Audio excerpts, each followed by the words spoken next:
Well, we're back at the Strait of Hormuz getting blockaded again. Now we have 10-year treasuries getting on that ceiling again, knocking on the door once again of 4.6, which isn't great.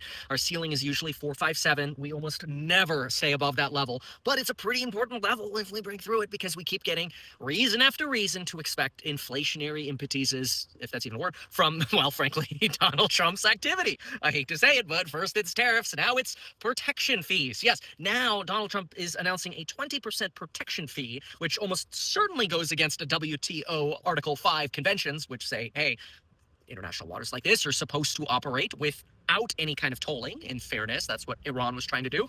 And so Trump is trying to now fight fire with fire here. And the reality is the United States has the might in the region, and might is right. It's sort of like in real estate. We like to say possession is 9/10 of the law. When people face an eviction, it's whoever's got possession.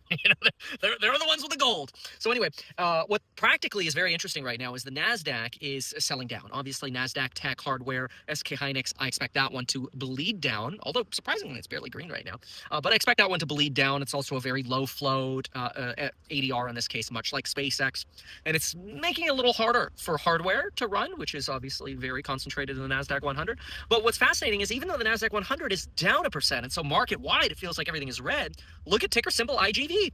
IGV is something that we regularly talk about on the channel pretty much everywhere, mostly because we have such a heavy concentration in cybersecurity and software. And we're looking for a bottom in the third and fourth quarter in software. And we are in the third quarter after all, so maybe that's finally starting, although it's been fits and starts over the last 3 or 4 weeks.